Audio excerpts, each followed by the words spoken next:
Hello મિત્રો, નમસ્તે મિત્રો. હું તમને આજે લઈ જવાનો છું એક જગ્યા દેખાડવા માટે. ત્યાં છે, ગામનું નામ છે મીઠી વીવડી ગામનું નામ છે. અને ત્યાં વાડીની અંદર ભીમના પાયા પડ્યા છે. વાડી વિસ્તારની અંદર ભીમના પાયા. તો એ ભીમના પાયા ત્યાં આવ્યા કેવી રીતે હશે? અને એ પાયા આટલા મોટા છે કે તમને એમ થશે કે ઓહો, આટલા મોટા પાયા. તો આજે તમને ત્યાં લઈ જાઉં, બતાવો. આવો મારી સાથે.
મિત્રો, મીઠી વીવડી આ ગામનું નામ છે.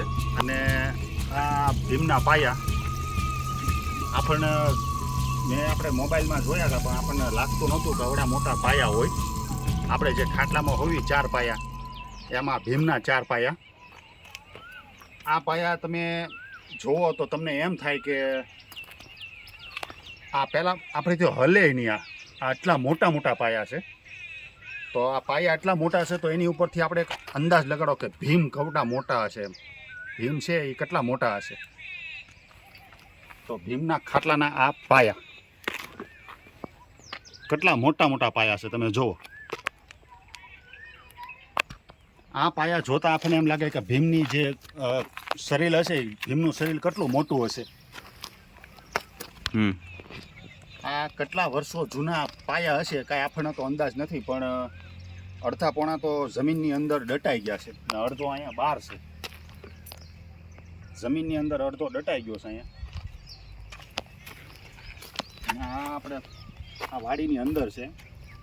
આ પાયા અહીંયા આવ્યા કેમ હશે? હું તો એક આમ એવું થાય છે કે આ પાયા એટલા મોટા મોટા પાયા અહીંયા કેવી રીતે આવ્યા હશે. અને આનું જે કાંઈક ઓલું છે ઉપડું, એ તમને એક બતાવું. ઉપડું કાંઈક કીધું હતું.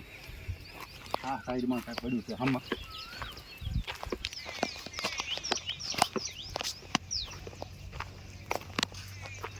આવડું આ ઉપડું જે 4 પાયાની વચમાં જે વચ્ચે જે ઓલા દાંડલા આવે ને, આ એ છે. હવે આ એટલું મોટું છે, હલે નહીં. હવે આટલું મોટું ઉપડું કેમ કેવી રીતે આવ્યું હશે, ક્યાંથી આવ્યું હશે? આ આપણને આમ થોડુંક આમ નવાય લાગે. આ વાડી વિસ્તારમાં છે મસ્તીનું. અહીંના દ્રશ્યો છે વાડીની અંદર.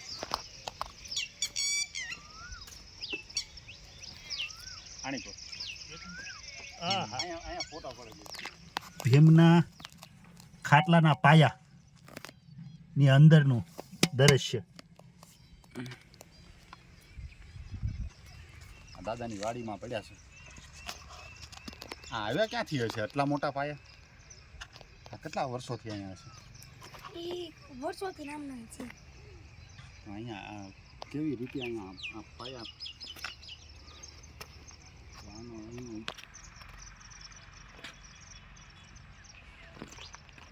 આ તમારી વાડી છે આ બધી આવડું આ બધું તમારું મિત્રો આપણે આ પાંડવો જે હતા એના પાયા આપણે જોયા મીઠી વીવડી તો આનો ખાલી તમે આમ લંબાઈ તમે જુઓ કેટલી મોટી લંબાઈ છે આ સાઈડથી કે ઓલા સાઈડ લગીની લંબાઈ કેટલી મોટી લંબાઈ છે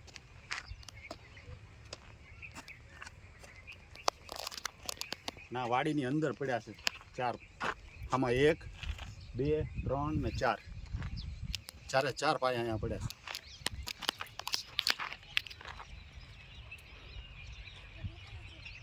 વાળો વિસ્તાર તમે જોવો મસ્ત વાડીવાળો વિસ્તાર છે મસ્ત નજારો અહીંનો એકદમ શાંત વાતાવરણમાં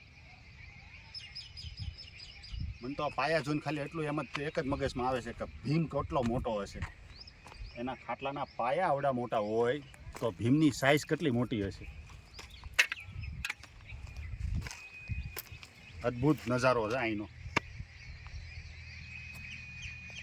ઠેઠ આ ઘણું બધું આમ લંબાઈ આગું બહુ છે આવડું ભાવનગરથી લગભગ 45 કિલોમીટર થાય